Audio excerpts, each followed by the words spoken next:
Good morning and happy Friday, Panthers. I'm Angel Mendoza, and welcome back to another episode of PTV. As most of you have already heard by now, the CVUSD board decided this past Tuesday that all comprehensive high school students will continue to follow their current schedules through the end of the first semester. When high school students return for in-person instruction on January 19th, updated bell schedules will be implemented and will be communicated via email as soon as they are available. While we will not be attending school in person until January, the CVUSD school board decision will not affect the CIF schedule whatsoever, as the CIF has already stated that they will not move the current season if schools, leagues, and counties cannot compete this year. As a result, the district will continue to allow co-curricular student athletes to return to campus for practices. They also will be allowed to compete before most students are allowed to be on campus for academics. We will continue to be in Phase 2 until we hear otherwise. Since NPHS is rich in ethnic diversity, let's take a look at what some students do to continue celebrating their culture. Since we live in such a diverse world, we have several opportunities to try and learn so many new things from so many different places. With that being said, this month we take a deeper dive at not one specific country or region, but rather at an entire culture, rich in diversity, tradition, and so much more. Let's take a look. The town where me and my family are from is called Jerez, Zacatecas. It's located in north central Mexico. So my family and I are from Puerto Rico, and we moved here my freshman year. We still like to cook, like traditional Mexican food, go to like Mexican events in like nearby cities, maybe like Oxnard, the Valley, or like LA. My family is from Mexico. My dad is from Sinaloa, and my mom is from Hidalgo. I think the most that they recognize it is by the food they make. My mom's usually cooking things that she learned over there. She spent like a couple years making tamales every single morning, and then that's how she bought like our first car we've had that can fit all of us. I love desserts even though I don't really eat them that much, and tres leches are so good. Like, I love them. I remember eating that over there, so I definitely have a connection to it.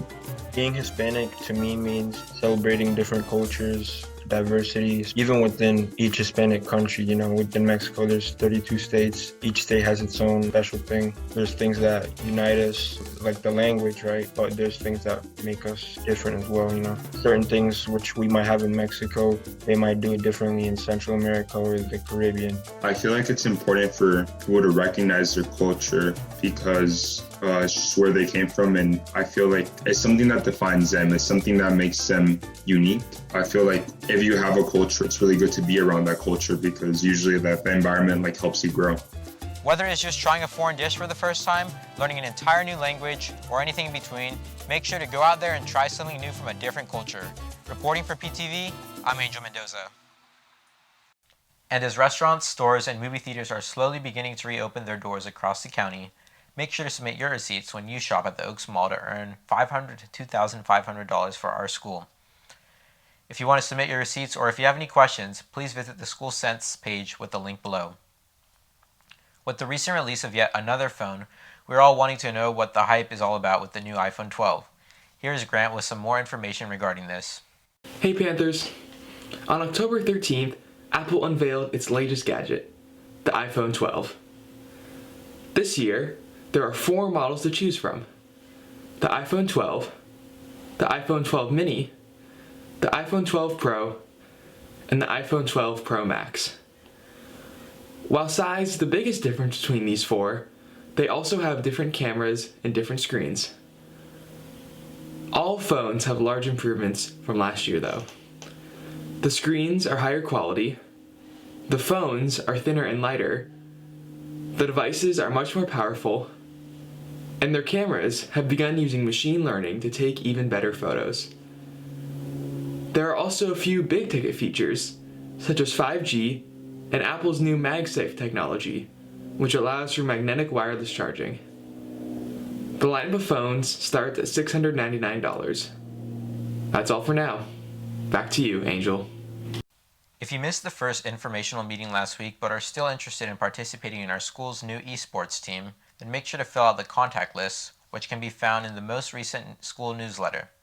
Once you have done so, you will be emailed with all of the upcoming information. As we are approaching the end of October, we are also approaching the AP exam registration deadline.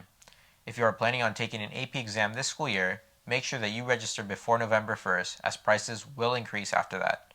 If you have any questions, email Mrs. Ricafort at cricafort@conejousd.org.